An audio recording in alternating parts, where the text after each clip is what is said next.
Welcome to the Ordinary Extraordinary Cemetery, where every death had a life and every life had a story. My name is Jennie Johnson. Hello, and I'm Diane Hartshorn. And we have a fun episode for you guys this week. Yeah. Although I'm going to fully admit this one irritated the heck out of me while I was trying to research it. And we'll get into that a little bit later. But before we discuss today's topic, we just want to remind everybody that we are now officially in August. Oh my God, I cannot believe. And we just celebrated. Colorado just celebrated its 148th birthday on the 1st. Yay! Why we are called a centennial state, because we came in, well, I don't know, I keep shaking my head like that. We came into the Union in 1876. So, yes. And I know starting next year, the year before, Jennie and I drugged her into this poor thing. We're going to start focusing. We're going to do a lot more Colorado history stuff. Maybe not necessarily on this podcast, but we're going to be focusing on Colorado history. Yeah, I was going to say we're in the process of developing a second podcast specifically dedicated to Colorado history for the 150th birthday of our state. And we'll start that next year. And we'll have some more details for folks, especially Colorado folks who are listeners, because we will be looking for your help when it comes time to start putting that particular podcast together. And yes, we had a lot of fun that day. Dave, my husband, has always been a big proponent of celebrating Colorado Day. Oh, that's cool. Yes. And really since 2020, since he started streaming his pinball playing, it's always something we stream. Yeah. We do a special stream for, and we do a giveaway, and we give away he gave away a special pack. Actually, I've got the items sitting right here. So if you're watching on YouTube, the pack that he gave away this year included this lovely magnetic Colorado beer opener or bottle cap opener. That is cool. And a Colorado magnet. And very of course, nice. For folks maybe not as familiar with Colorado, we're very happy with the design of our flag. It goes on everything in Colorado. A souvenir button. It's a nice flag. A souvenir sticker. And a postcard. And this features the Columbine, which is Colorado's state flower. State flower. So I think he said he gave away 6 of these packets on his stream the other night, and which was very cool. So we have to get those all sent out now. But I normally stream with him and everything, but I was just so exhausted that day that I ended up not appearing on the stream with him that night. So he did it alone. I think he was disappointed not to have his Colorado wife, but we had both worn, I wore my Colorado t-shirt for work all day that day. And I would go to doctor's offices and I was saying happy Colorado Day to everybody. And, we made it. You like to celebrate. You like parties. You like doing stuff like that, which I think is really cool. And yeah, you're just so much fun when it comes to that. So I'm going to have to do something like that next year. Cause it was I'm just I don't think I worked Thursday. And it's just hot. It's just hot. Well, and the fun thing about, at least for me, when we were celebrating on Thursday, when I was going into the doctor's offices and stuff, some of the folks that I meet in these offices are transplants. So they're not from Colorado. So they kind of heard about Colorado Day because there's all kinds of stuff that was happening this weekend specifically related to Colorado Day across the state, but they didn't really know what it was all about. So I got a chance to kind of educate them on that's cool. Why we are celebrating our state. And it is, out of all the states I've lived in, it's the one state that I can always remember our birthday. I mean, I was born here too, but it's the one I can remember because we became a state in 1876. I'm not sure I would remember it otherwise. It's just because it was, 1876 as opposed to 1776. Right, exactly. I think I can remember New Mexico because it was 1912 and it always stood out because it was so late. True. Compare, but the rest, I don't think I would know. My brain doesn't work that far. So being in August, just a quick reminder, the Central City annual cemetery crawl is coming up August 24th. This year it is at the Oddfellows Cemetery right outside of Central City. I linked it in our last episode's show notes, and I will have it linked in this show notes. Tickets are on sale now. It is a ticketed event. So if you're planning to go, you do have to have the tickets ahead of Gotta plan time. ahead. They don't sell them at the gate, as far as I'm aware. I think it is that you have to buy them ahead of time. And they usually sell out. So if you're wanting to go, I would recommend doing that sooner rather than later. It is one that I participate in every year. I'm one of their reenactors. So it's such a great event, such a great way to learn some Colorado history and learn about some really interesting folks. So And you even bought a new dress. I did. I got a new dress. 1870s bustle gown is what I was looking for. Pretty. It's gorgeous. It's a blue silk gown. It's got I already had the bustle and the corset that go underneath it, but I needed the proper skirt and the top. So now I've got the whole thing, and I'm just keeping my fingers crossed that by the 24th, we have passed our major heat wave, because otherwise it's going to be a little toasty in that. The grave that I've been assigned to is right out in the open. So I do have a parasol though. So that I got recently, and my parasol will be with me. Hopefully you can float over to shade and then True. back. And it's in the morning, so it will be cooler, and it is in the mountain, higher elevations. Yes. So again, that also does help. But we've had a lot of, as a large part of our country, we've had a lot of 100-degree days, and the idea of wearing that particular dress with all the underclothing, you just sweat, and it's like you have air conditioning. Right? It's because actually, because people would ask when I would have wool dresses and everything, aren't you hot? No, actually no, because I'm sweating, and it's like air conditioning. It's just, as weird as that sounds, I'm usually hotter in something like this, and maybe I'm just so delusional. I don't know. Well, and we do have to take into consideration the authentic fabrics of the day. Now, this one, well, it's silk, but in the summer, they were wearing a lot of more cottons and linens, and those are very natural fabrics, which aren't as hot anyway as our synthetic fabrics that we tend to wear now. So they were more breathable. And even though you had all the layers on underneath, you were wearing more breathable fabric than our modern fabrics allow for. So little history lesson there. But we will jump into today's episode. So like I said, this episode frustrated me to no end with the research.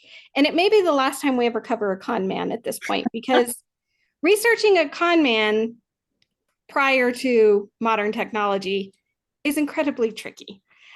This particular individual, there's several people who probably have heard of him. He's not famous, but I hadn't heard of him until I started digging into this. So we are going to be discussing Victor Lustig, who is a master con artist for many, many years, beginning as a teenager all the way up until the 1935. He pulled off one of the most audacious scams in history, in addition to his long list of other scams that he pulled off. But he managed to sell the Eiffel Tower. And that's not the easiest feat, although when we get into it a little bit later, we'll tell you it wasn't that hard. Right. But he was just so hard to research, because the documents that do exist on him have a lot of conflicting information, because of course he didn't tell the truth about his, early life and his date of birth, and it's just so hard. So kudos to the biographers out there who've actually written books on him, because they had to really delve into a lot of conflicting information and documents. And one of the primary sources that I used for the research on this episode is this book here, which is a more recent book. I think it was published in 2022.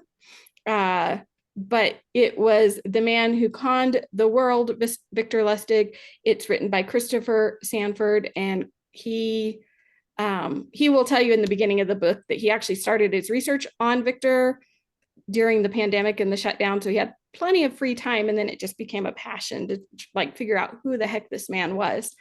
But what actually made me want to cover him for one of our episodes, and I wanted to do it either last week or this week, was because he sold the Eiffel Tower. And since this 2024 Olympics is taking place in Paris, right within sight of the Eiffel Tower, and you know that Paris has had an influx of visitors this summer visiting that very landmark, I thought it was only fitting that we do an episode that kind of pertained to that. But I didn't necessarily want to cover an Olympics episode. We might in the future, but I so I was looking for something else and this just came across my Perfect. feed.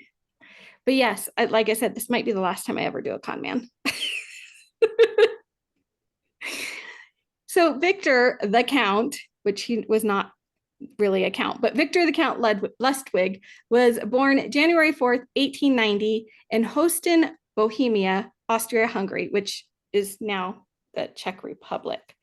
The FBI, and I'm putting this at the beginning, this will come in play later on, but the FBI came to the conclusion that his real name was Robert V. Miller, although I'm not entirely sure how they came to that conclusion after all the other research, but this is how they officially listed him in their jail records by 1935. But he used between 45 and 47 aliases over the course of his lifetime as a con man. Which made it hard for you to research him. Oh my gosh. He was the middle of three children. So see, he's the middle child. He had an older sister named Gertrude and a younger brother named Emil. And his parents were Ludwig and Amelia, who may have gone by Fanny, which could have been a nickname as well. They were not wealthy, but they were also not the poorest of the poor either. Although sometimes Victor claimed they were. So you can see the sympathy thing probably going on his story. On whose sympathies he needed at the time. Exactly. But he was tough. He was considered well-groomed and honest, but not always likable. And this is Ludwig. This is Victor's father that we're talking about here. Oh, thank you for correcting me. Yes. He was apparently in the pipe and tobacco business, and he would take young Victor with him on his business trips, or doing business with his customers and such. I think it was the hope that Victor would learn how to do business and conduct business, and maybe it wasn't real clear in anything that I came across if he actually owned his business or if he worked for somebody else. But I think the idea was he wanted his son obviously to have a trade one day, which would have been important. And so by taking him along, he was hoping to teach him skills, which I'm not saying he didn't learn some things. It's just maybe not the way his father was thinking he was going to learn things. He attended local schools like any other kid, but he was often in trouble with the teachers. In 1902 report card said, and I even really hate to even read this. I know we're using this in quotes. This is what was written on the report card. He was retarded morally and an idiot in other respects. So can you imagine taking that as a kid, taking that home to your parents? However, he was very popular with his classmates. Yeah, they thought he was a hoot.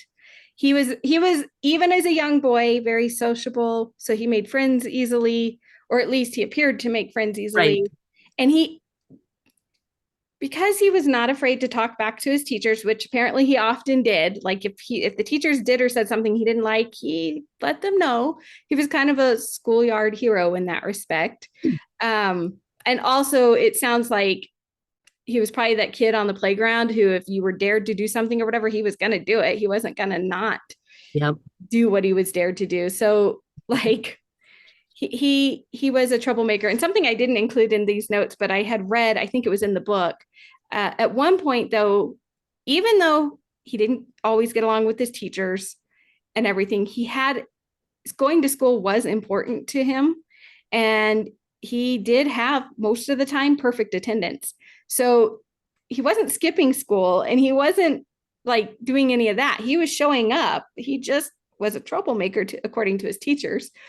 He didn't fit into the nice, and this was what, the 18. This would have been, well, by this time, probably 1900, 1902. Yeah. Cause he was born in 1890. So he probably started school in 1897. Yeah. And it says 1902 report card. So, back then schools are very strict. Teachers are very strict. They didn't allow for any creativity, so to speak, in their students. So even if he might even be considered possibly a normal kid today, that would have been very much out of the norm in that time period. Right. And if he was talking back and being naughty in those respects, you can understand why the teacher said he had no moral compass, because he wasn't obeying so well. So by the time he was 14, his dad decided it was time to send him on further from the local school. So sent him to a boarding school in Dresden, Germany. This is part of the reason we know his family wasn't extremely poor, like he sometimes played it off, because if you were that poor, you couldn't afford to send your child to a boarding school. But he went to a boarding school in Dresden, Germany. He was there for about three years. It's not really clear if he finished his education there or not. If there is a record of it, it's been lost. So we don't know if I don't know at that time in Germany if it was a graduation or something else. Well, but there seems to be some discrepancy as to whether he just kind of left school by the time he was 17 or he was there, but like there's no real end to his education at that point. And also in Germany, goodness knows how many records may have been lost. Right, and destroyed because of both World War I and World War II. And of course, this is all prior to World War I at this point. And then what is sad when the teacher put on his report card that he was an idiot in other respects, he did learn to speak 5 languages. I can barely speak English correctly. He could speak Czech, German, English, French, and Italian, which that is pretty impressive as a young man, which would come to benefit him as our story continues. And you have to think, I'm sure a lot of students at the time were multilingual where he lived.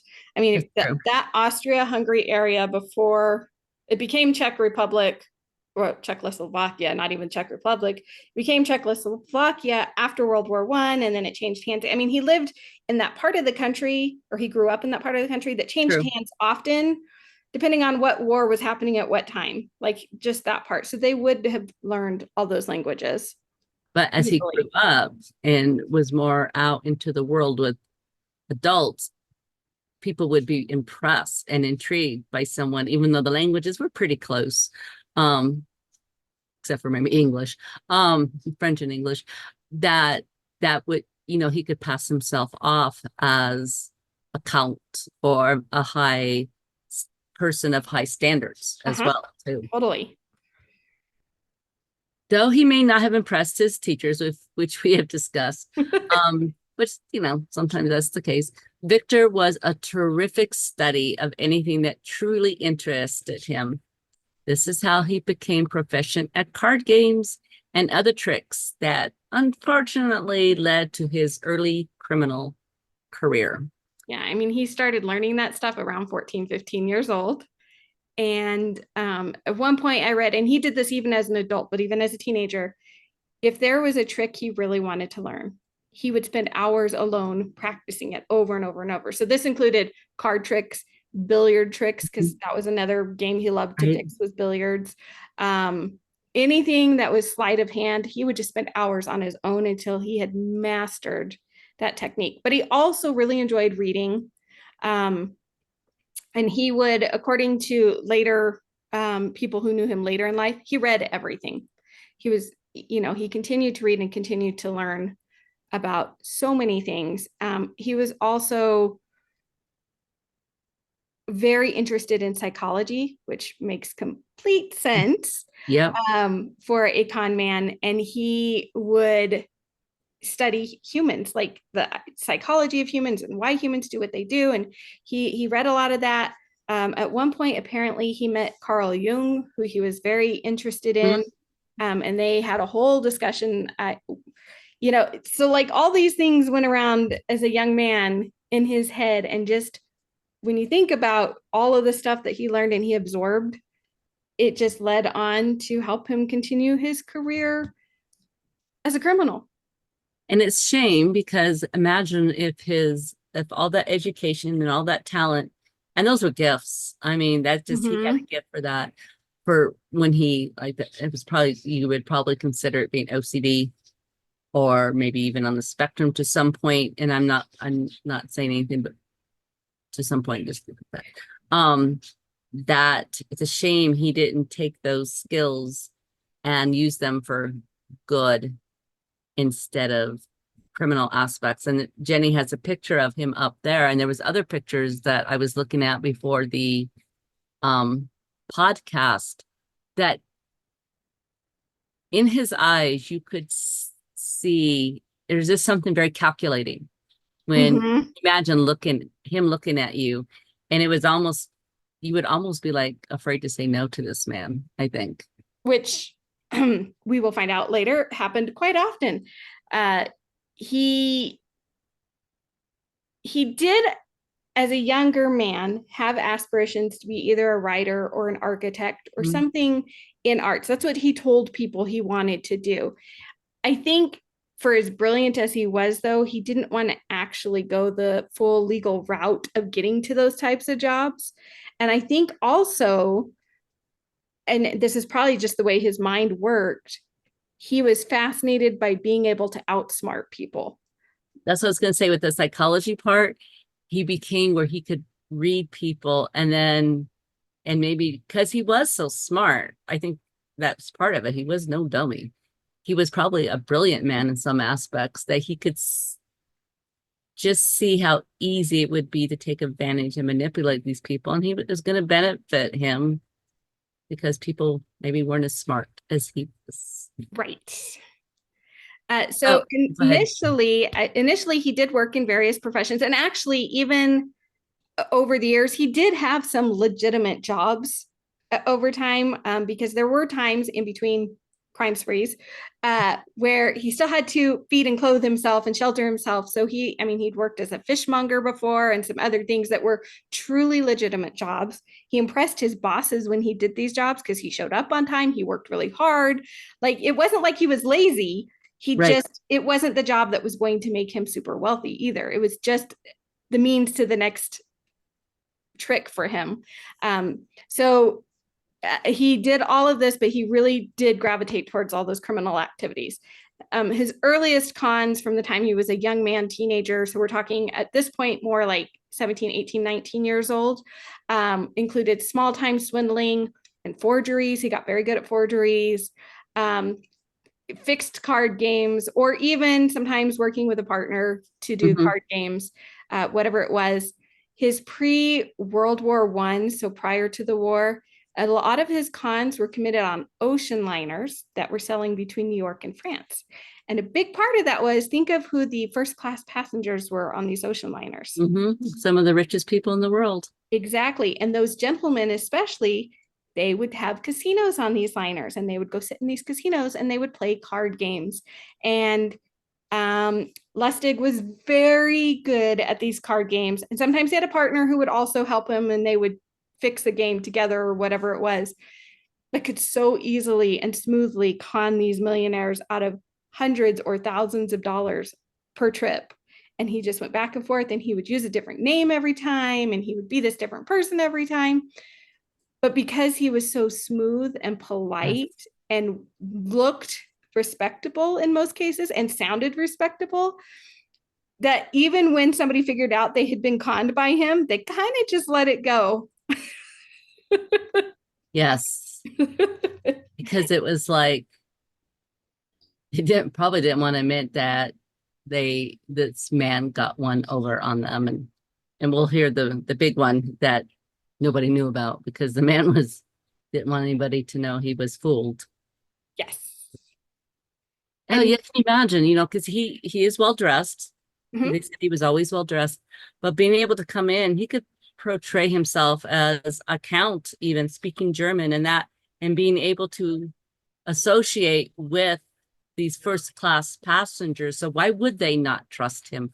Why, and of course, most of them were, I don't say robber barons, but most of them were always looking for a quicker way to make a buck, and right. so it was like very easy to manipulate, especially if he studied human human behavior. Exactly. And he was well spoken and well read. So he could talk about history and politics and Yes. everything when it came up to stuff. It wasn't like he didn't know how to talk about it. He Mhm. knew exactly how to talk about it. And he felt in his own mind a lot of times, especially when it was these really rich guys like this, like you said, those robber barons and stuff, that he wasn't really taking anything from them that they didn't deserve. He figures so many of them got their money kind of illicitly, like him taking a little bit of it. And he actually was, very weirdly, very charitable in a lot of cases. There are a lot of accounts of him, especially when it came to like beggar children, orphans, things like that. He would sponsor these Mhm. kids and make sure that they got food and clothing and shelter and education.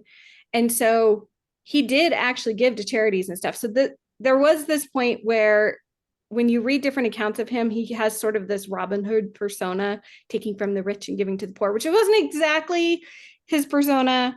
But for those people that really started to kind of idolize him, they kind of liked that idea behind it because that seemed better than just some con man taking money from one person to make himself richer. Right. Like they liked the idea of Robin Hood better. Especially at that time period, that's when there was the slums. And Mm-hmm. especially for the immigrants who were coming over. I mean, he wasn't in America yet, but there was definitely, poor, starving children on the streets at that time. And it really was awful.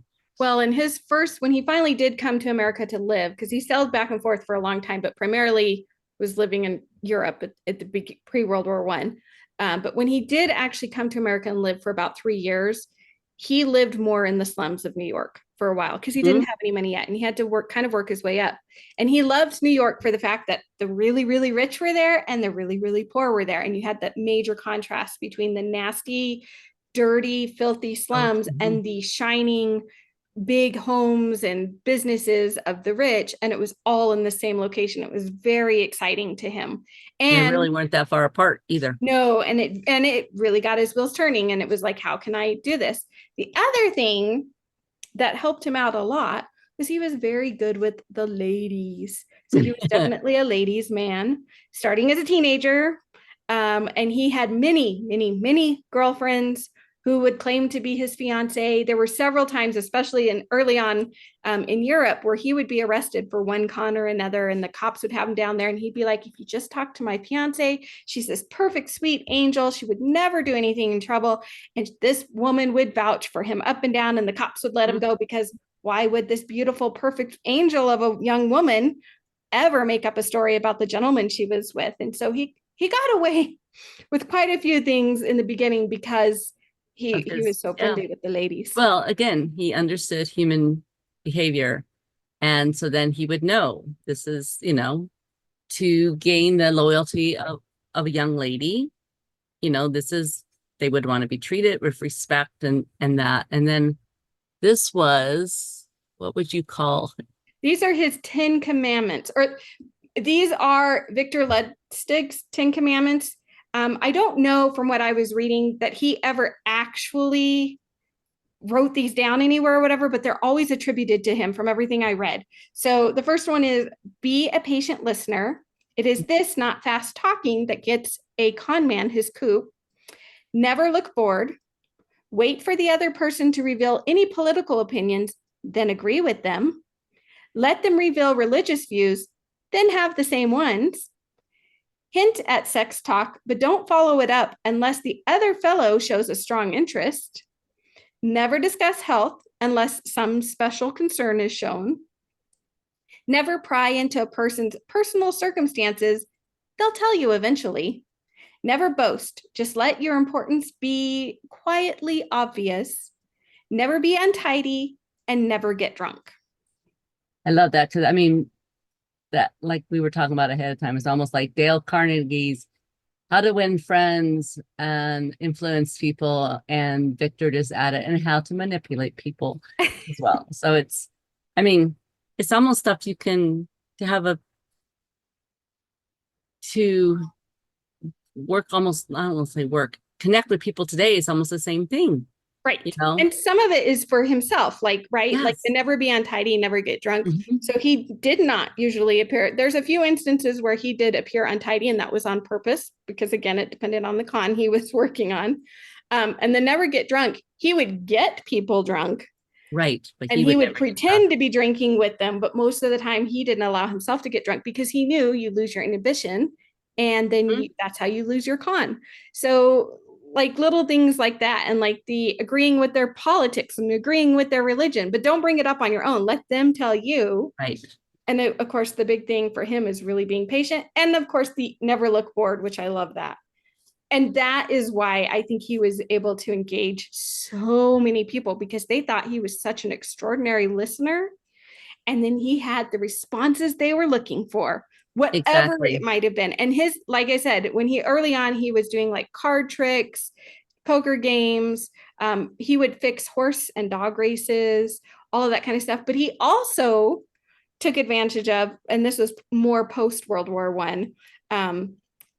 He sometimes had an act as a medium because spiritualism was such a big thing. Oh my goodness. And he occasionally, he wasn't as good at that as he was at other things, but he did ply it as his trade on occasion.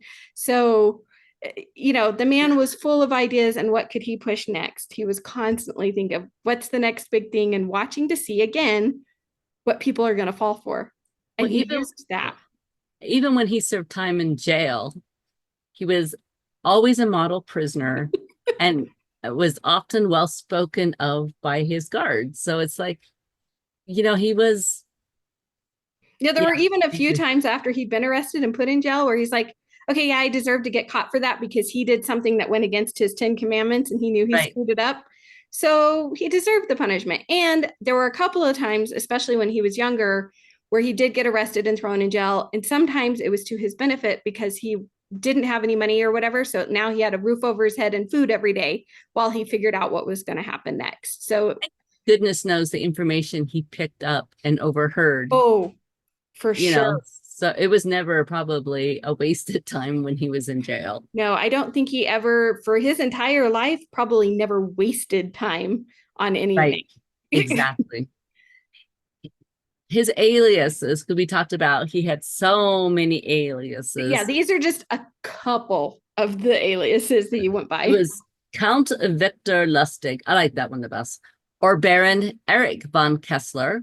Also used such name as Charles Grummer, Albert Grauman, Andre Dupre. I bet you that was in French. Mm-hmm. Friends, and Robert Duvall, not our Robert Duvall.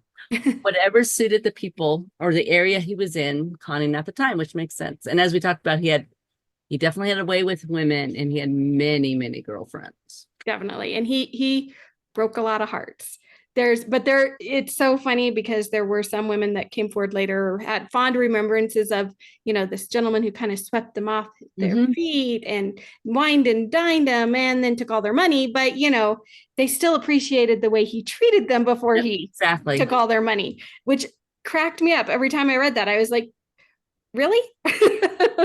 But he did this to men as well as women. So it wasn't just the women. It's just the women too, depending on, again, what he was doing and what con he was trying to perpetrate, also provided great alibis for him because they would do anything for this man that they were in love with in that particular moment. Oh, that's so funny.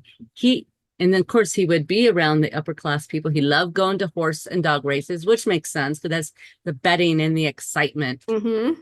And he would bet on those as well as fix them as well. He paid off many racers to make sure races went the way he wanted them to go.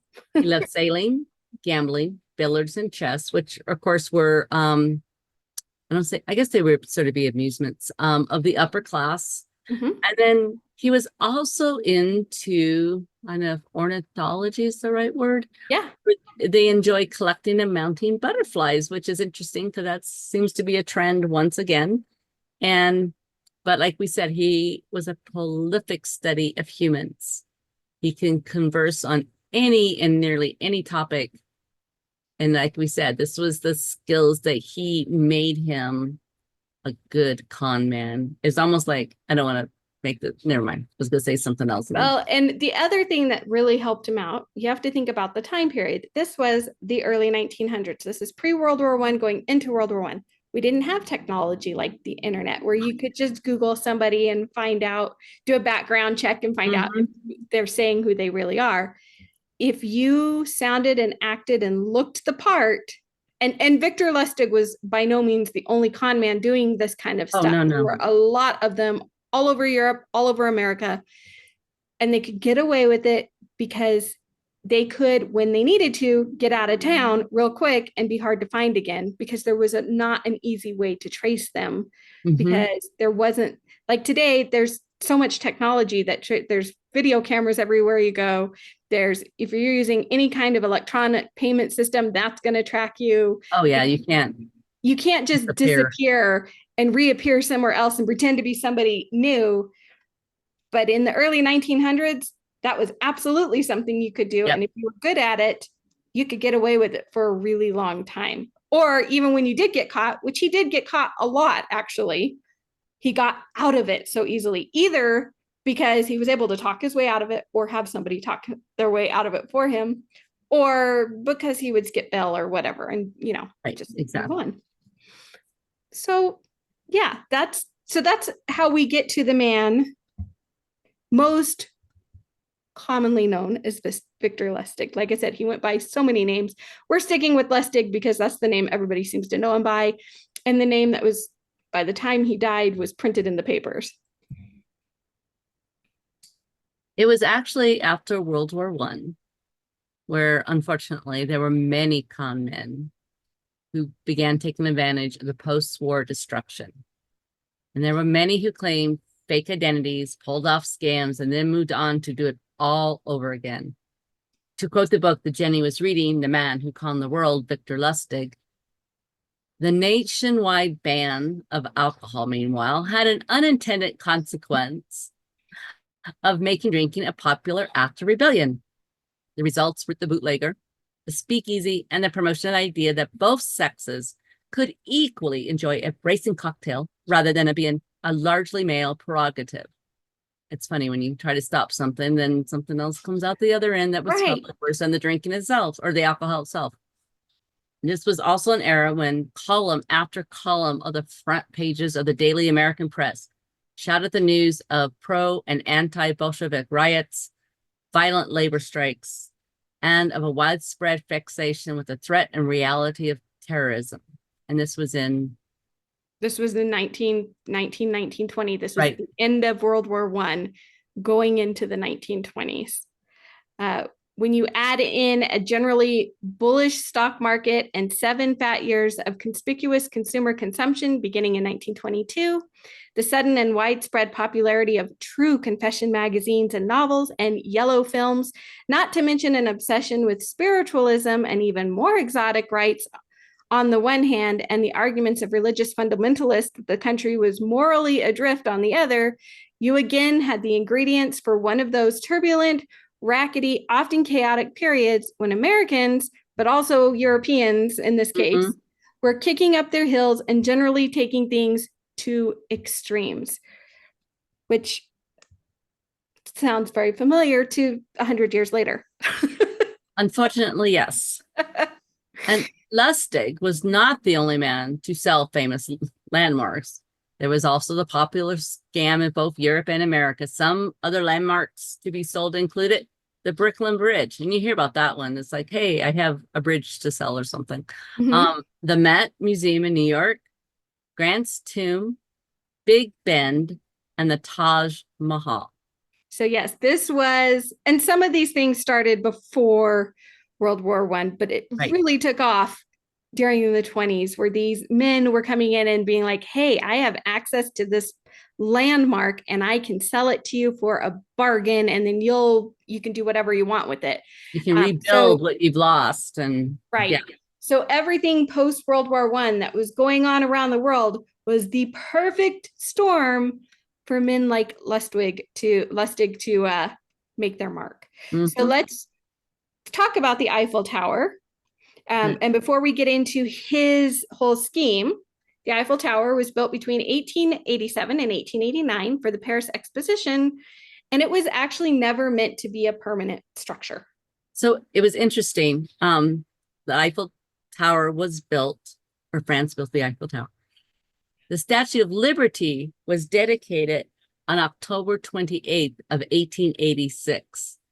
So France was doing all these big, giant, amazing structures, statues, whatever you want to call it. And it was just, it was a crazy time, because this was at the beginning of the Industrial Revolution? This would have been 1889, right in the middle of it. Okay. Like right smack dab in the middle of it, or we're getting a little closer towards the end of it in the early 1900s, but really we're right in the middle of the Industrial Revolution. And so in the early 1920s, And this is so hard to believe when I I read know this. it's from a modern perspective, this will Yeah. make you giggle. In the 1920s, the Eiffel Tower was considered an eyesore by some in Paris. There were many articles and debates in Parisian papers about it. The French government was even considered dismantling it. Because there was a time it was like, what was it? It was just up there supposed to be a brief thing. It was all rusted at this time because there was no upkeep of it. And I can't remember his first name, Mr. Eiffel. He actually, I mean, there was so much that went into this structure. He actually put up most of the money to build it. Right. Yeah, it came from his pocket because he wanted this elaborate structure. But yeah, it was supposed to come down after that exposition. And for whatever reasons, there were a myriad of reasons why it continued to stay up. But especially people living right there in Paris that could see it every day were like, Yes. this thing is ugly and it needs to go. Enter Victor Lustig in April and May of 1925. He posed as an official of the Ministry of, and I translated this from the French to English because I can't speak French and I didn't want to butcher it. So the job title was the Ministry of Posts and Telegraphs, and he convinced several scrap metal dealers that the Eiffel Tower was to be dismantled and sold for scrap metal. Which was legitimate to a point. It was legitimate. Right. And this is part of the reason it was easy to convince these scrap metal dealers that this was actually going to happen, because it had been in the papers for months at this point, this discussion of what do we do with this structure. And so he created fake official documents and used very persuasive tactics to make the deal seem legitimate. He even rented a suite in an upscale hotel to create an official looking office where they could come and talk with him. And he had the letterhead printed, and like, it looked like he legitimately worked for the French government. And so at one point he had 6 different dealers going in to make bids for this scrap metal from the Eiffel Tower. And unfortunately, Lustig managed to con one dealer, Andre Poussin, out of 100,000 francs, which was a great deal of money. Yeah, I read one thing that made it sound like it was over $700,000. Yeah, money, so that was something along those lines. Reading something that was, this was a lot of money. Andre was fairly new to the city, and Lustig quickly decided to focus on him. When Andre began peppering him with questions, Lustig baited his lure. As a public official, he said, he didn't earn much money, and finding a buyer for the Eiffel Tower was a very big decision. Poussin bit. He had been in Paris long enough to know what Lustig was getting at. The bureaucrat must be legitimate. Who else would dare seek a bribe? Right? Because he's a government official. Right. The government's never been bribed for anything before. Like, that concept was not a new concept. Right. And because Poussin was new to Paris and kind of new to the government as it was and everything, it really made complete sense to him. And it wasn't like, I mean, Lustig spent days, weeks actually wooing him and showing him things and making it feel like a very legitimate government deal that was going to go down. Once he had the money, Lustig paid his hotel bill and hopped a train to Austria. This is sort of the sad part. It was several days after Lustig fled that Andre discovered the con when he went to the government to take claim of his purchase. I mean, can you imagine if the man started tearing down the Eiffel Tower before? Yeah, I guess it's a good thing he went somewhere first. And yes, exactly. Oh my God. Take his equipment to the Eiffel Tower and start taking it down. Even thinking about how the heck would you do that? But anyway, only to learn that there had been no official sale of the Eiffel Tower. I can't even imagine what that poor man went through. The embarrassment that he, I'm sure, felt when he's standing in these official government offices, learning that, and I don't remember, I didn't put it in the notes. I don't remember what name Victor Lustig was using at this point. I don't think it was Lustig. I think he was using a different name. And of course, when Poussin went and was saying all of this he's like, this man, and he like had paperwork to show them and all that. And they were just like, none of this is legitimate. Like, this is not, our government had nothing to do with this deal. And of course, and then Victor went off, and there was a bit of time because he was like, there was something else. I had 6 hours. He went off, and then it was like, he was waiting. A couple of days. Yeah. Yeah. And waiting. It's like, well, this is interesting. And so we come to find out that Andre never went to the police because he was embarrassed. And so then Victor did what any self-respecting con man would do. He sold it again. Or he attempted to, at least. He attempted to, at least. He waited a couple of months. So he finished this transaction with Andre Poussin in May of 1925. Skipped town as soon as he had the money from Poussin. He like paid off the hotel, did his stuff, made that part legitimate, right? Got on a train, went all the way to Vienna. So he was hours and hours and hours away, days later, when this all came to fruition. But because it never got published anywhere in the papers, because he waited, he was watching all the newspapers when they were being published in Vienna. Yep. And nothing ever came to light. So that's when he had some other accomplices that worked on this with him. But when they realized that this didn't make it to the papers, it never got reported on, they could go back and do it all over again. I think a nice way to say this, the audacity of this. There you go. Yeah. To think that he could do this again is just, it's incredible, and it's laughable because, oh my gosh. So of course he went back, he set up headquarters again, got all the official looking paperwork again, and started wooing a different group of men to take it apart. But somebody was catching on and went to the police with suspicions that this wasn't going to be a legit transaction. And Lustig somehow got word that the police were catching on. So he hightailed it out of Paris and came back to America at that point. So he didn't successfully sell it the second time, but he tried. But he did successfully sell the Eiffel Tower once. Yeah, I just feel so bad for Andre. I really do. I know. Hi, folks. We had so much information on Mr. Lustig that we have decided to make this a 2-part episode.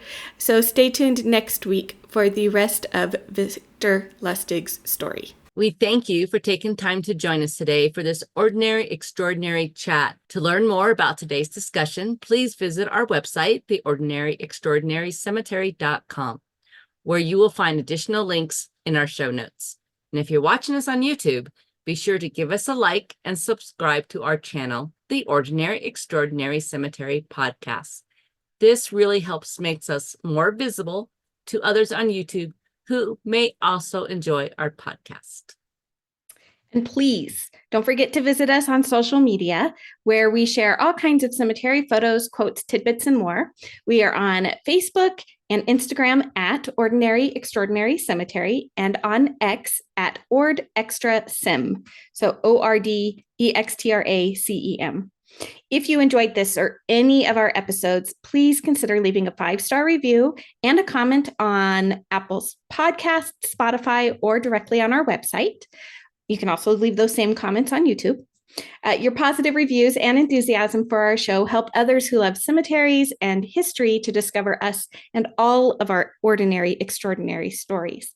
And if you're feeling extra generous and want to help support the podcast in a financial way, you can now buy Dianne and I a cup of coffee, either through YouTube or on our website. Simply click on the coffee cup icon and it will allow you to make a donation.